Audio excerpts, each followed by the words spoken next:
I'm gonna work with you. The exercise that we're gonna do for this is really standard 5 work, reading standard 5 work. We're gonna be analyzing sentence by sentence how this paragraph is developed so that you can begin to give your kids some very tangible support for developing a sufficient intro. We're gonna look at it. And one of the key words that I wanna make sure that you have in your academic language is logical progression.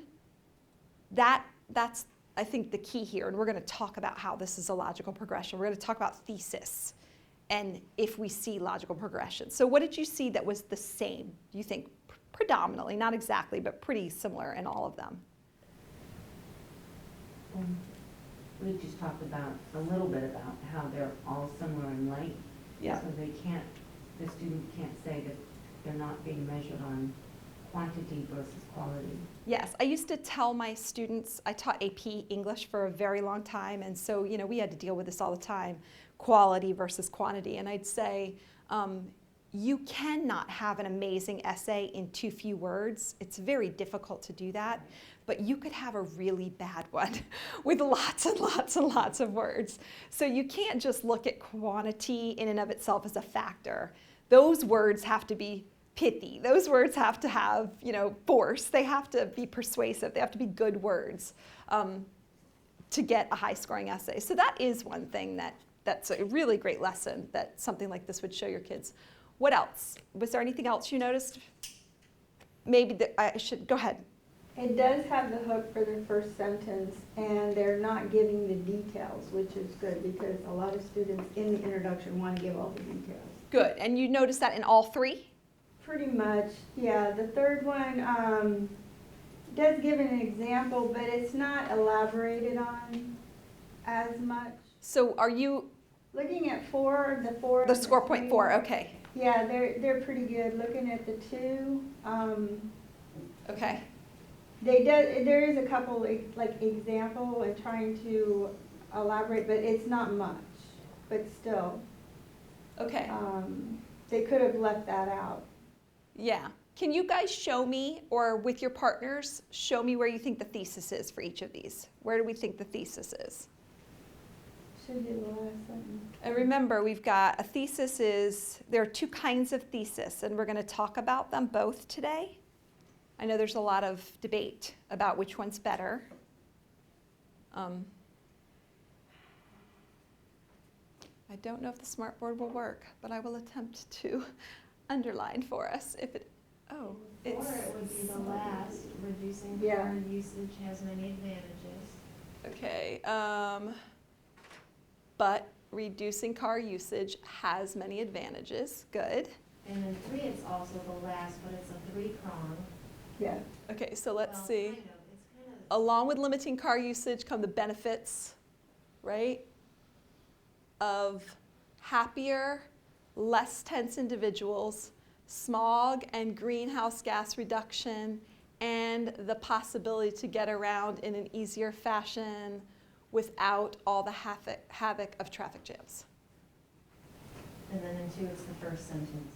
There are many advantages to limiting car usage, and I'm gonna suggest the whole thing is a thesis. Yeah.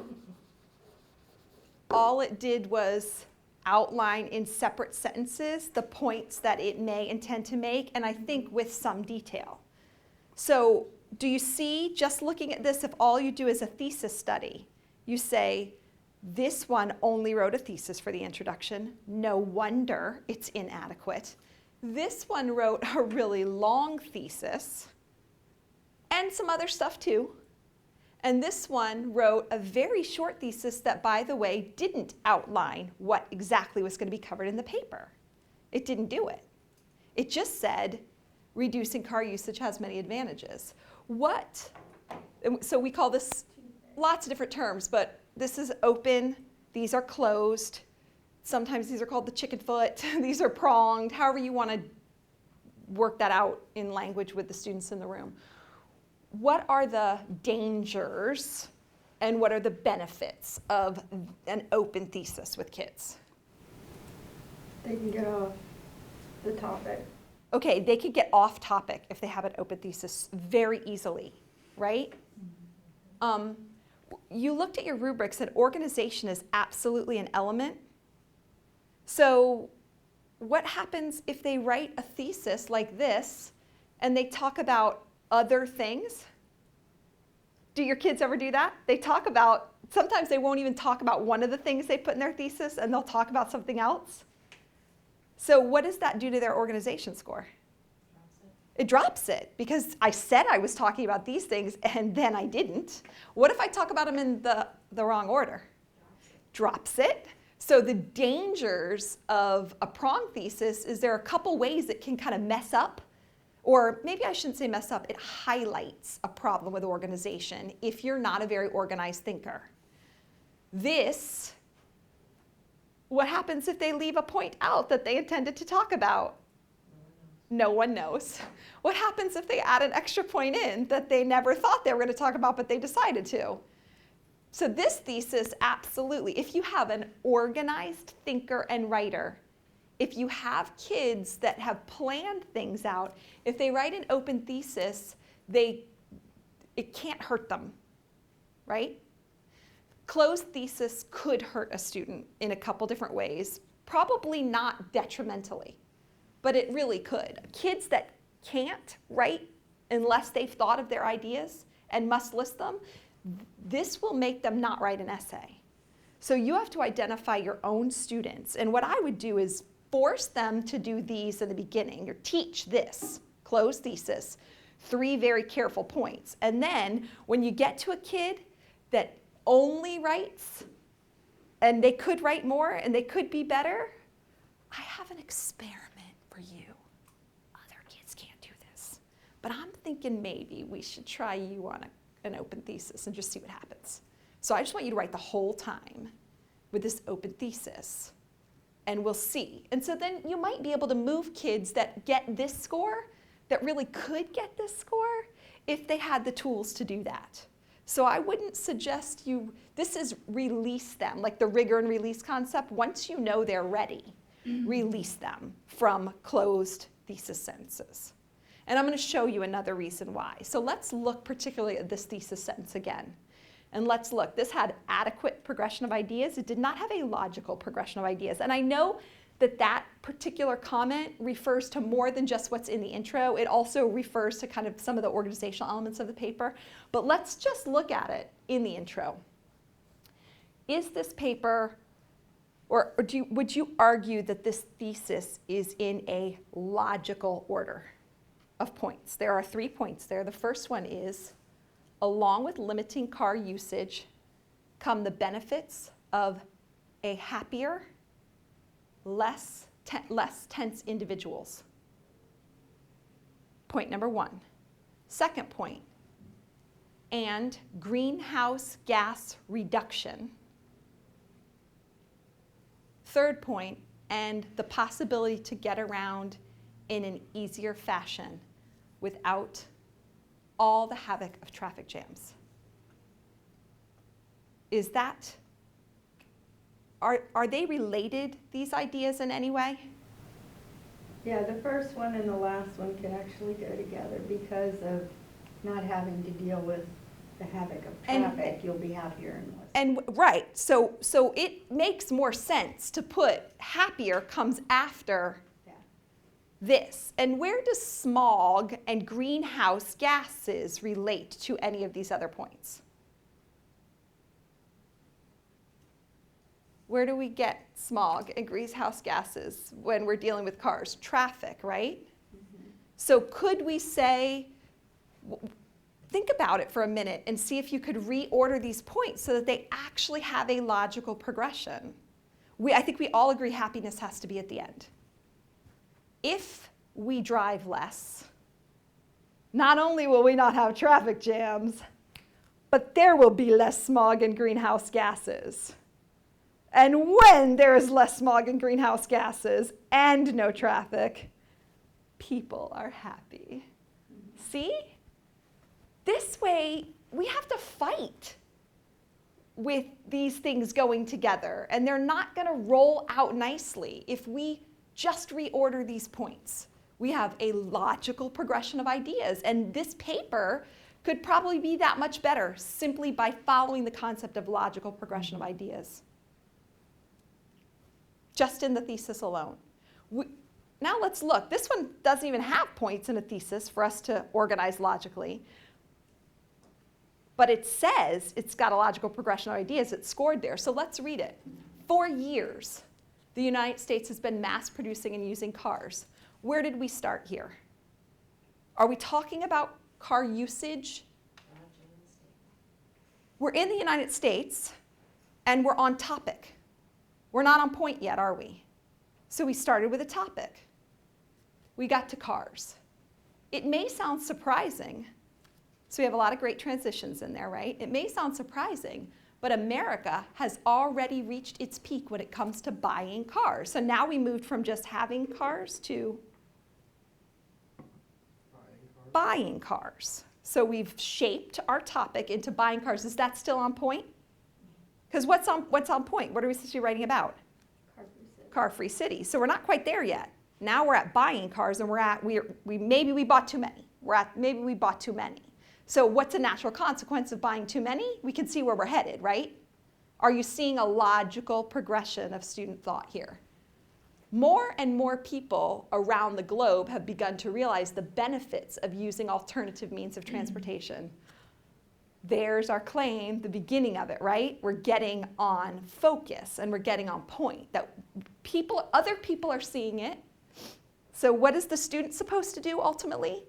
Argue whether they think it's a good idea based on inform whether they think it's the idea about car-free cities, the benefits of them. So we're moving to other people see it as a benefit, and then we have places such as, and we have a no-no here, right? We have a no-no. What's the no-no? What did this person do that you're really not supposed to do in an intro? How many of you right now, off the top of your head, without reading a text set, would know that places such as Aubin, Bogota, Paris, and even New York have implemented programs? Where do we think that came from? Their brain, not from the article. That's what you think? I don't know. It could be. The article. Yeah, I think probably, let me tell you this. New York came from the student's brain. New York was, I don't think, mentioned in the text set. The other two were mentioned in the text set. So they're pulling details. So we put some information from the text set here. It's so general that it's probably okay. And again, remember, the beans in the clear jar. Somebody will argue, you can't put the information from the text in the intro, and you'll go, you're right. But it won't kill you. And isn't it nice to know that? It's not going to ruin your score. In fact, it won't even keep you from getting the highest score you can get if you do enough other stuff well. If you have a lot of other beans in there, it doesn't matter that you missed that bean. So that's what you've got. This is a great example of that. Have implemented programs to encourage the limited use of cars. So now we're finally at limited use of cars because we were at alternative means of transportation. We went to limited use of cars. The idea of giving up such a comfort may sound tragic at first. So this student is reaching out to you and anticipating your thoughts, what you're thinking, and addressing them in the intro. And then finally, but reducing car usage has many advantages. Yes? I think with the one that scored a 3 might be because kids have had it ingrained in them probably since even before middle school that they always need 3 supporting details. So that might be why they did this, and that. I agree. It is what we teach, and we need to teach that in the beginning, and then we need to release them from that ultimately.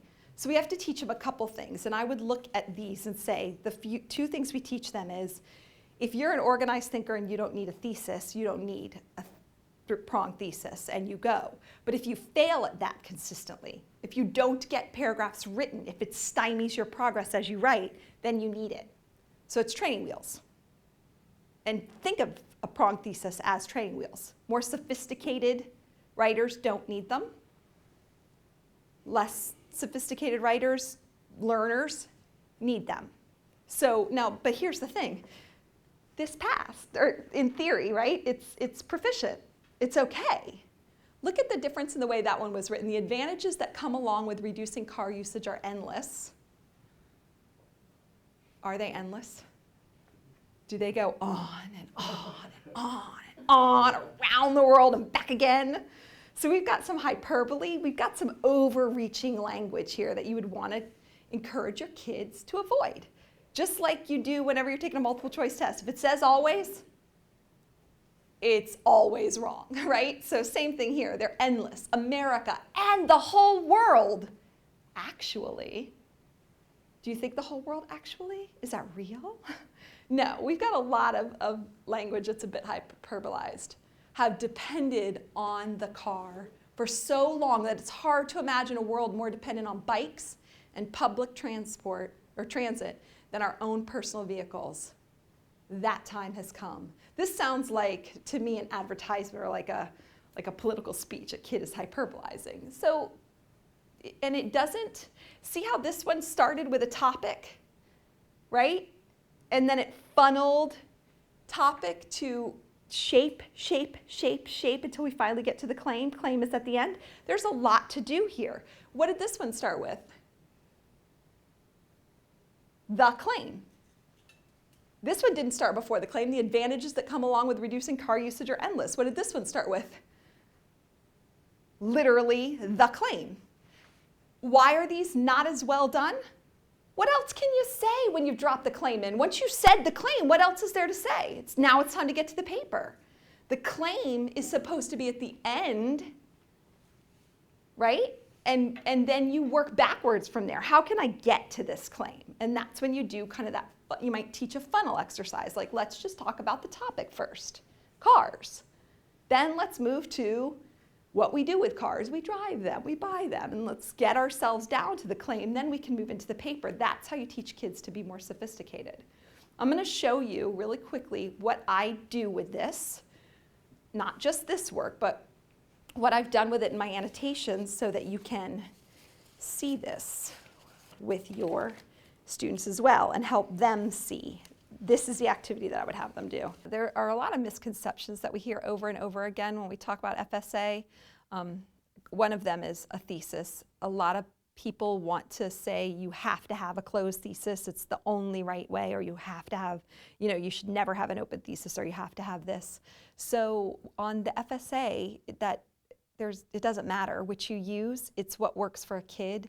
And as we move more into a personalized learning setting, we're all different kinds of writers, and we progress through the writing process and become better writers the more we do it. So I wanted to make sure that I showed them in two places, and I was very careful when we selected the parts that would go into each section. Not just any part. I specifically picked one that had a closed thesis and one that had an open thesis, and in both cases the papers would have been considered proficient to be able to show that both can work, but also to be able to talk about the strengths and weaknesses and the benefits and drawbacks of using either one. I think it's important that we have that conversation so teachers know that all options are on the table, but just because you can do it doesn't mean you should. And that's where they have to really get to know their own students to know who should be trying an open thesis. There's a lot of danger to it. And sometimes there's as much danger as you saw in the training to a closed thesis because it really messes with your organizational patterns. If you're not organized, you should probably not be. So a teacher kind of has to teach around that for a particular writer. This is the activity that I would have them do. Standard 5 work. I might go, and I might not even show them the 5 or the 4, score point 4 in the beginning. Although for the intro I might, because it's really the best one and it is really what I want them to do. I number the sentences, and like you guys said, they have about the same number. You can see that they really do. There's 5, this one has 4. This one actually maybe has, in theory, the most sentences. It looks like there's 1, 2, 3, 4. This one has 5 and both of those have 4. And then what I do is I come over here and I don't ask what it said, I ask what it did. That's standard 5 work. What was the function of the sentence? It introduced a general topic. And then what was the function of sentence 2? It elaborated on the topic, it shaped it a little bit, but it didn't get to the claim yet. What did sentence 3 did? It kind of gave us a bit of a new claim.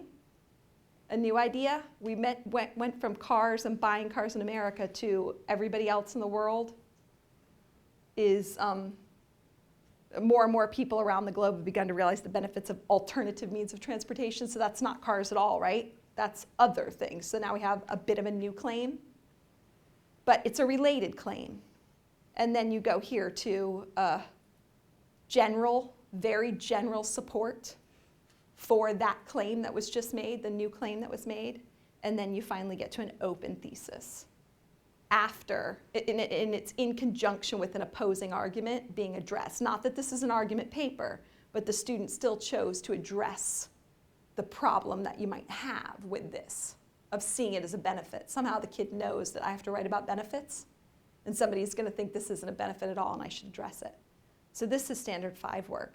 How would you do this with your kids? Or how could you set up a classroom atmosphere where this kind of work could be done with kids?